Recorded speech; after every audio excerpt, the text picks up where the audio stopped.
병 중에는요, 키가 좀 자라지 않는 그런 병이 있어요.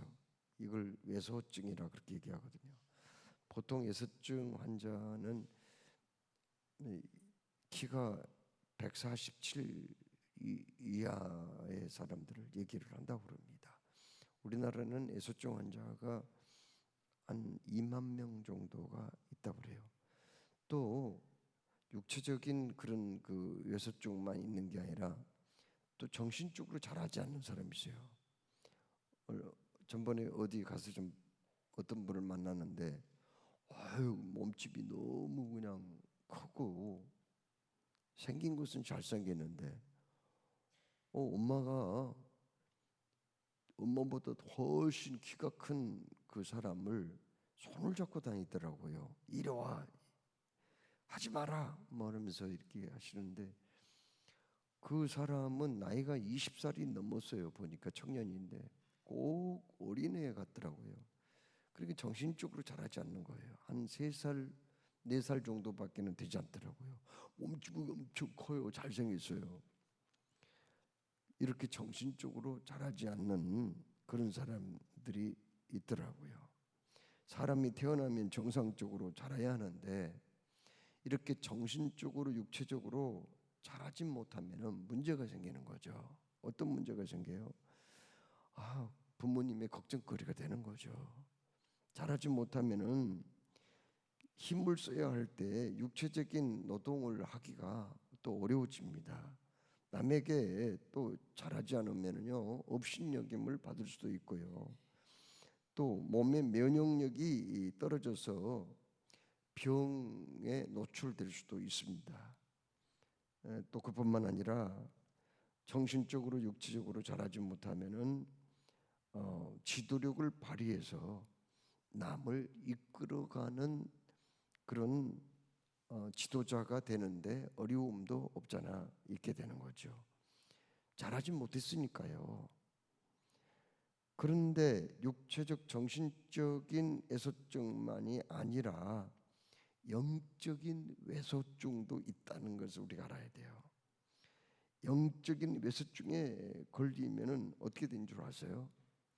그러니까 말하자면 우리가 신앙생활을 1년 했으면 1년 한 것만큼 그 이상 성장을 해야 되고 5년, 10년이 되었으면은 그만큼 우리의 믿음이 좀 자라야 되는데 어른의 신앙이 돼야 되는데 그렇지 못한 경우가 있다는 말이에요. 믿음이 자라지 못하면은 어떤 결과를 가져옵니까? 믿음이 자라지 못하면은요, 남의 도움을 받아야 돼요. 남의 도움이 없이는 안 되는 거죠. 얼마 전에 이 세 가족들 수련회가 있었어요. 그런데 우리 그 세 가족부 훌륭하더라고요.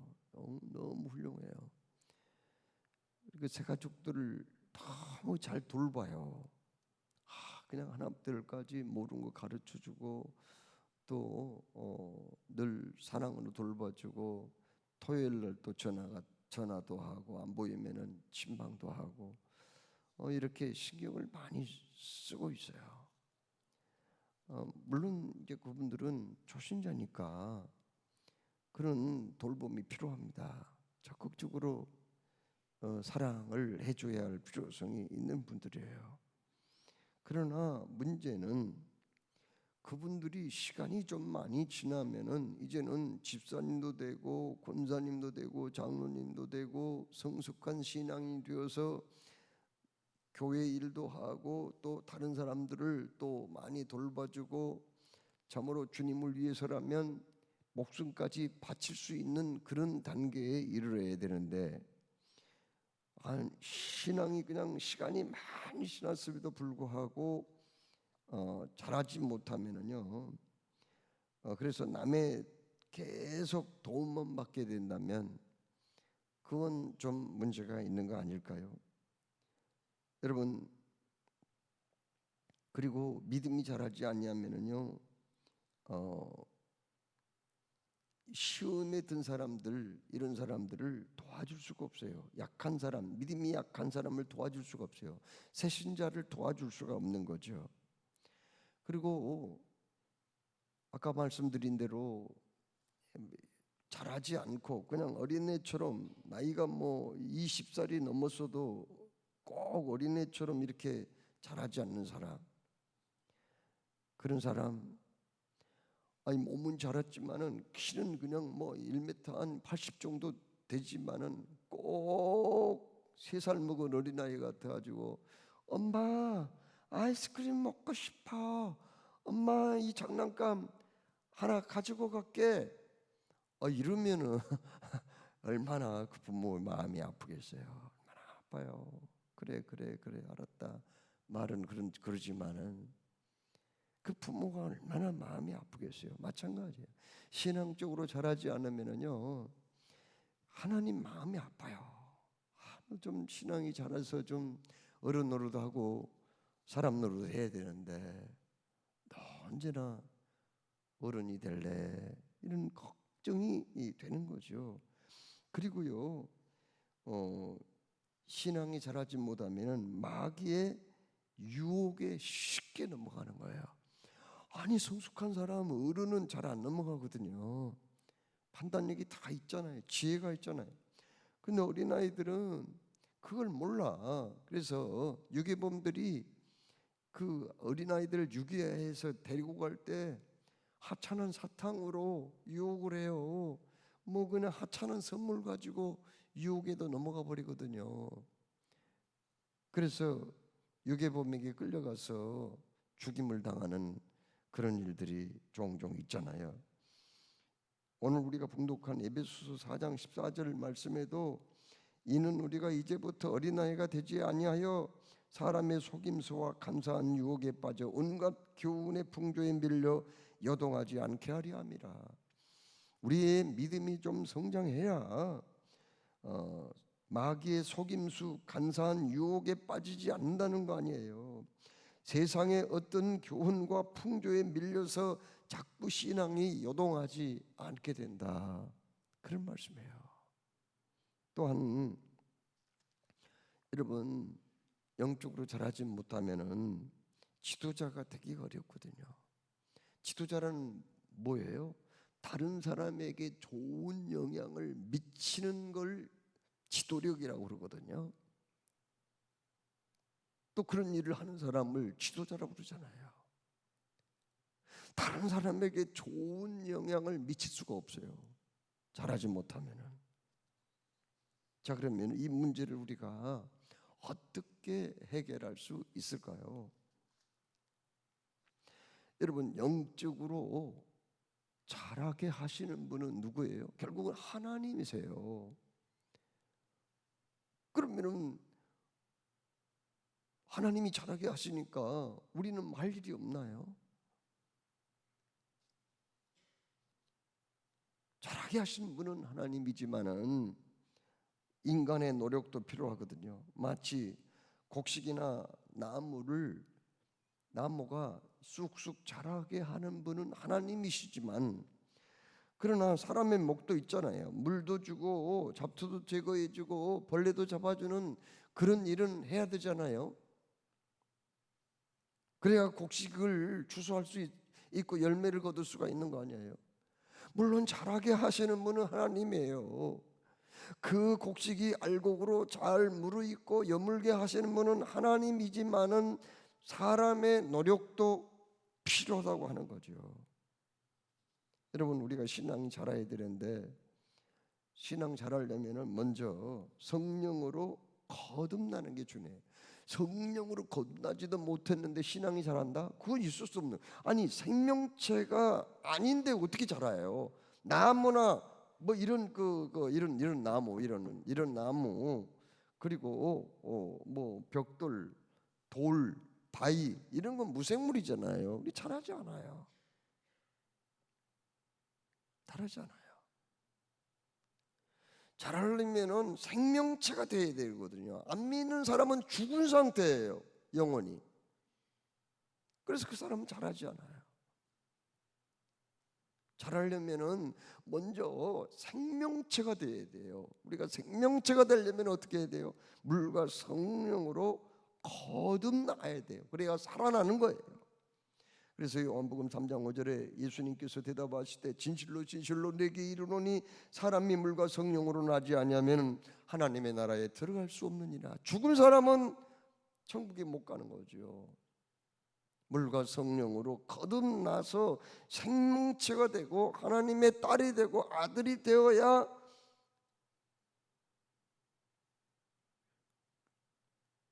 그때부터 잘할 수가 있는 거 아니겠어요?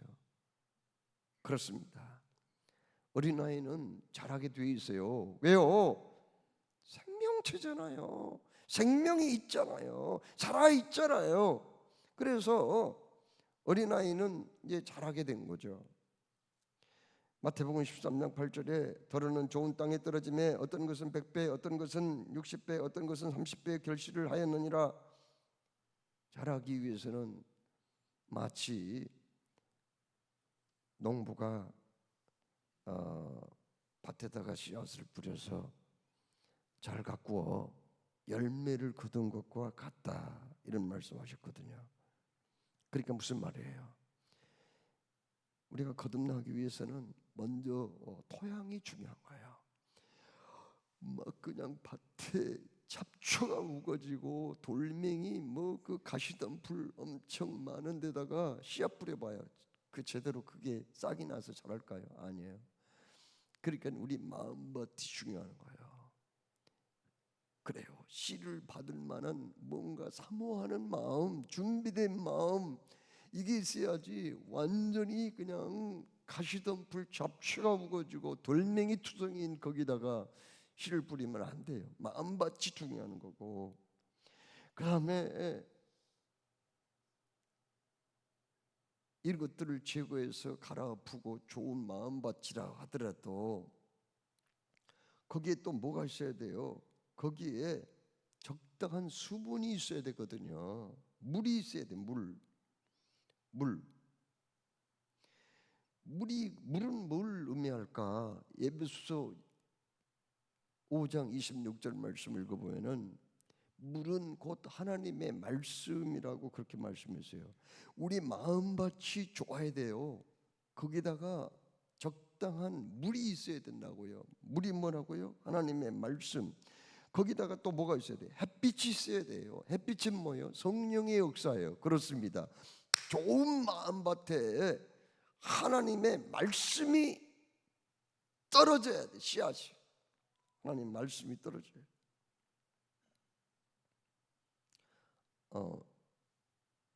그리고 거기에 어떻게 돼요? 적당한 햇빛과 수분이 있어야 돼요. 그러면은 거기에서 이제 싹이 나는 거죠. 참 구원받은 분들을 보면은 참 신비로워요. 이 중에도요, 처음에는 완전히 죽은 영혼들, 예수님하고 상관이 없는 분들이 지금은 너무 훌륭한 신자가 된 분들이 많아요. 참 목회를 좀 오래 하다 보니까요, 그런 모습을 보는 그런 그 즐거움이 있어요. 사람들의 변화, 성숙, 이런 것들을 다 보게 되거든요.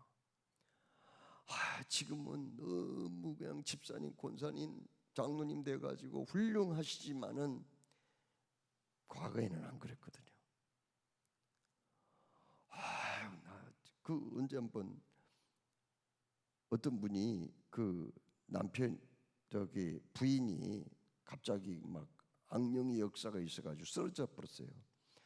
병원에 가다가 자기 남편한테 꼭 그렇게 부탁을 했대요. 여보, 나는 지금 병원에 갈 사람이 아니야. 장로교회, 봉일천 장로교회 목사님한테 좀 데려다 줘. 막 사정을 하니까 차를 돌렸어요. 일산으로 가다가. 그래가지고 부인을 데려왔더라고요. 막 기도하는데 막 얼마나 귀신이 발작을 하고 난리를 치는지요. 근데 결국은 이제 시간이 좀 필요했어요. 1시간 이상 막 기도했어요. 너무 힘들었어요. 근데 그때 남편이 한쪽에 앉아있는 남편의 얼굴은요 꼭 마귀 같더라고요. 꼭 아니 자기 아내를 위해서 그렇게 기도해주고 땀 뻘뻘 흘리고 하는데도 묵묵부답이고요. 그냥 싫은 그런 표정이에요. 별로 좋아하지 않아. 뭐 그러면서 뭐 그냥 조금 비상하면은 그냥 목소리가 높아질 것 같은 그런 인상이에요. 참. 그런데 그런 사람이 나중에 교회에 등록을 하고 저한테 학습받고 세례를 받고 집사가 되고 참 지금 목사가 돼버렸다니까요. 야, 참 하나님이 그렇게 변화시키더라고요. 그렇게 변화시켜요.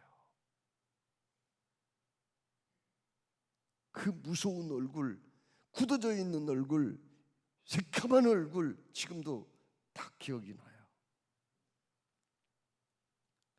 하나님이요 그렇게 변화시켜요. 하나님 그렇게 변화시켜요.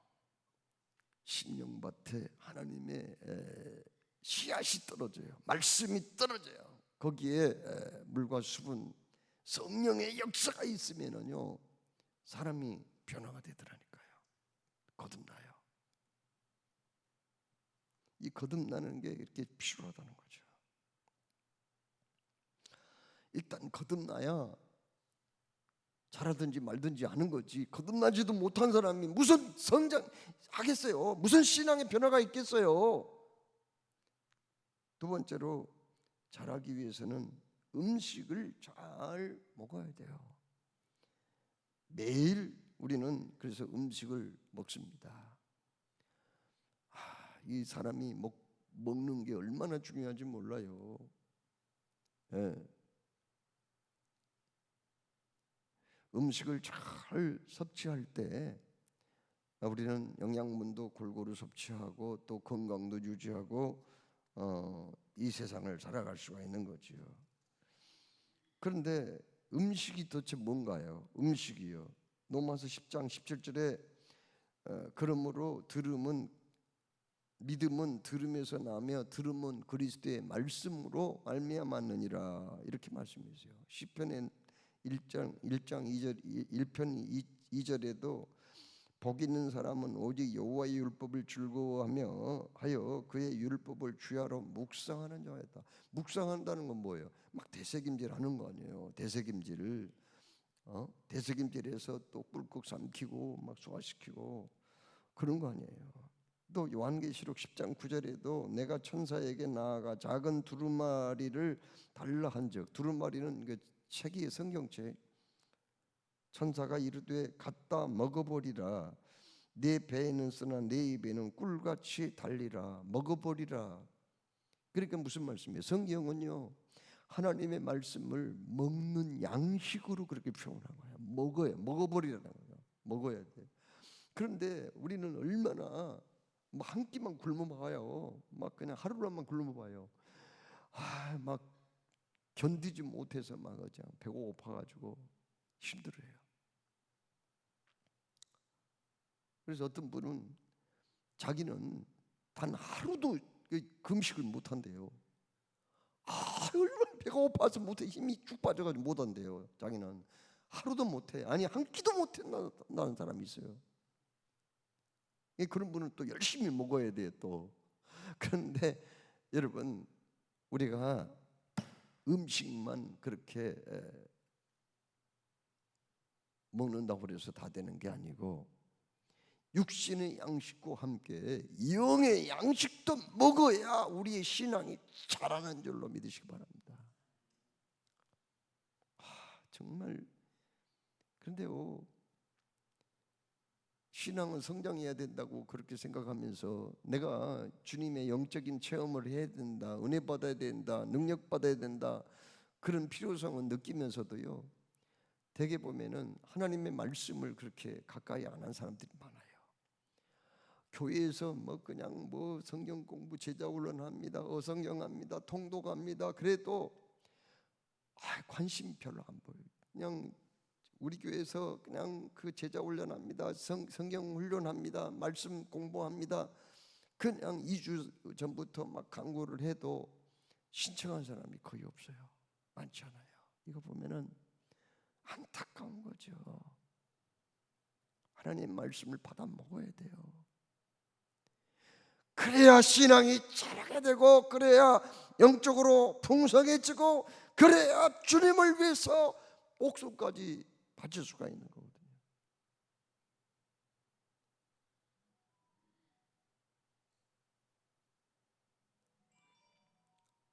여러분, 6.25 때처럼 빨갱이들이 와가지고 예수 믿는 사람은 다 죽이겠다, 총 들고 말이에요. 그러나 예수님을 부인하는 자는 살려준다, 그러면은 과연 몇 명이나 남을까? 이 자리에 다 남았으면 좋겠는데 과연 몇 명이나 죽음의 공포 앞에서 여기에 남을 건가? 그런 생각을 해봐요. 우리가 알아야 할 것은 믿음은 어디서 나온가? 주의 말씀을 늘 먹어야 된다는 거죠. 맛있게 먹어야 된다, 달게 먹어야 된다는 거예요. 어렸을 적에 저는 열병에 걸려가지고 죽을 뻔했어요.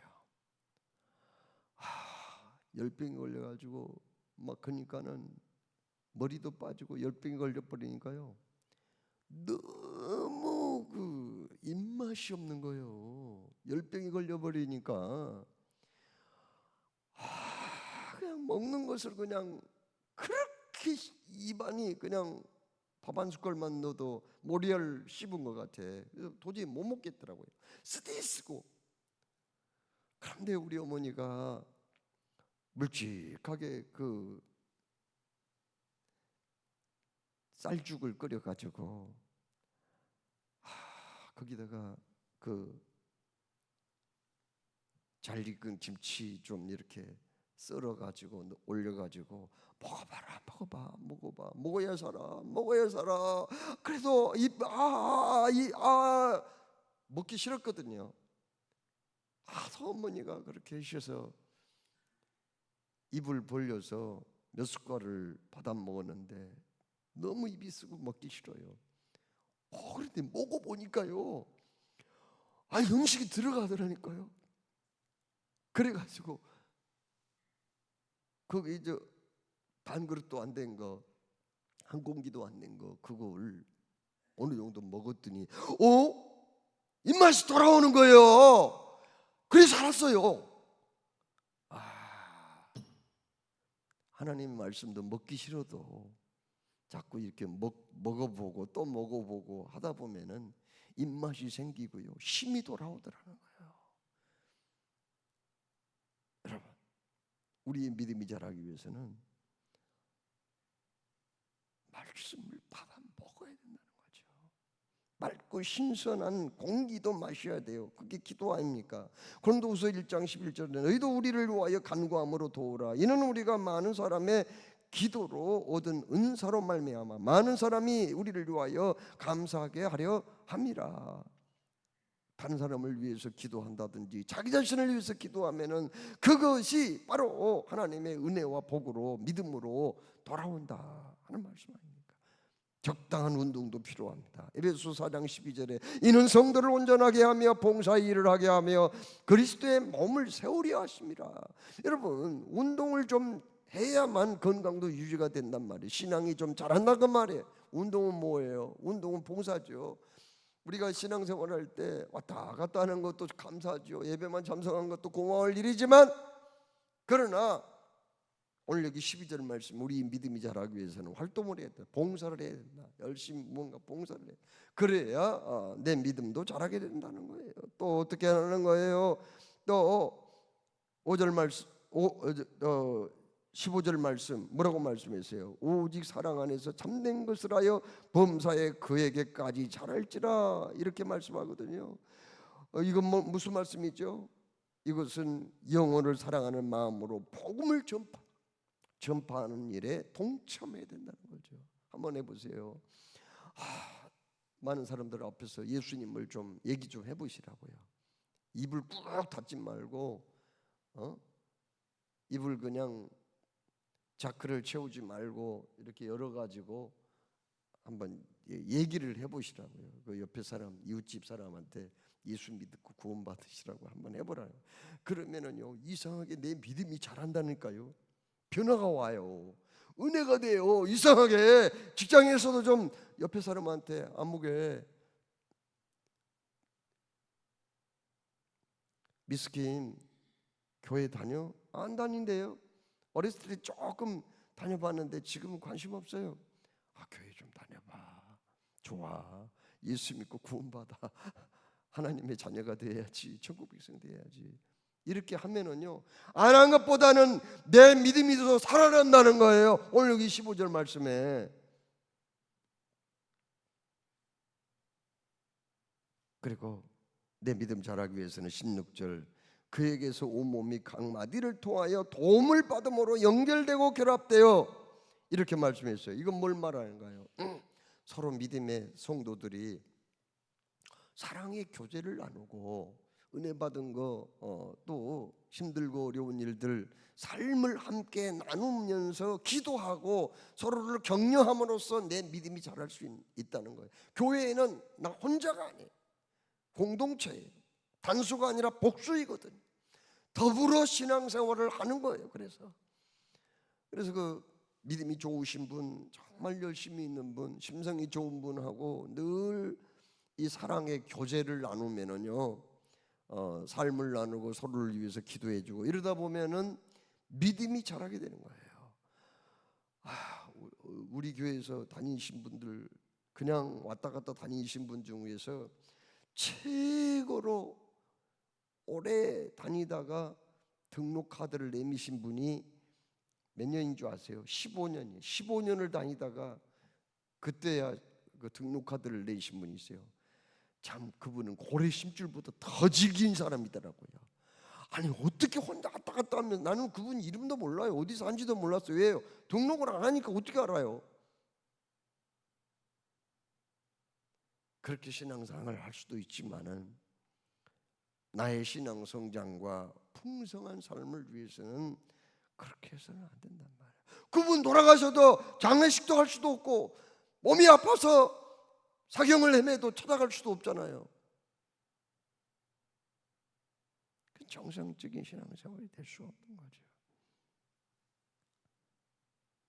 그래서 우리가 목장 활동을 통해서 또 여러 가지 교회 소그룹 전도대나 뭐 이런 걸 참여함으로써 내 신앙이 자라고 더불어 함께 삶을 나누며 은혜를 나누며 받은 복을 나누며 신앙생활 할 때 우리의 믿음이 자라게 된다. 여러분, 식물은 광합성 작용을 통해서 성장을 해요. 열매를 맺어요. 광합성 작용이란 게 뭐예요? 여러분 중학교 다닐 때 다 배우셨죠? 아니 요즘은 초등학교 때 배우나요? 그 식물이 뿌리에서 수분과 영양분을 이제 빨아 올립니다. 어디로요? 가지 이파리로요. 그럼 이파리가 햇빛을 받아요. 햇빛을 받을 때 그때 이산화탄소를 받아들이고요. 산소는 배출하거든요. 그 이파리마다 그 세포인 엽록체라는 게 있어요. 거기에서 광합성 작용을 한 거예요. 그러니까 무슨 말이에요? 거기 뿌리에서 올린 영양분과 수분 그리고 햇빛 이것들이 만나가지고 거기서 뭘 만들어내는가? 탄수화물, 당분 성질의 탄수화물을 만들어내가지고 그걸 어떻게 해요? 나무에 공급을 합니다. 그래서 나무가 쑥쑥쑥 자라는 거예요. 그리고 그 다음에 그 나무가 열매한테 그 영양분을 보내는 거예요. 열매가 자라서 아름답고 맛있는 열매를 맺게 되는 거죠. 광합성 작용은 언제 가장 활발하게 일어나는가? 광합성 작용은 7월에 가장 활발하게 일어나요. 그래서 7월이 중요한 거예요. 7월 햇빛이 너무 약하거나 냉해를 입어버리면은 과수원 농사 망치는 거예요. 벼농사 파농하는 거예요. 7월이 중요한 거예요. 왜요? 가장 강력한 햇빛을 받아서 식물의 이파리에서 광합성 작용을 하여 영양분을 많이 비축을 해야 되기 때문입니다. 그런 의미에서 7월을 맞이한 우리들에게도 영적인 성장의 기회로 삼아서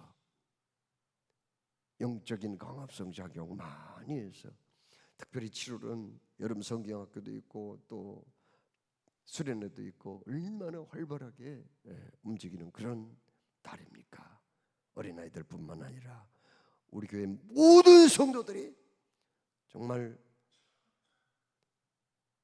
활발한 영적인 광합성 작용을 통해서 한층 신앙이 성숙해지고 더욱더 어른스러운, 아니 어른이 되는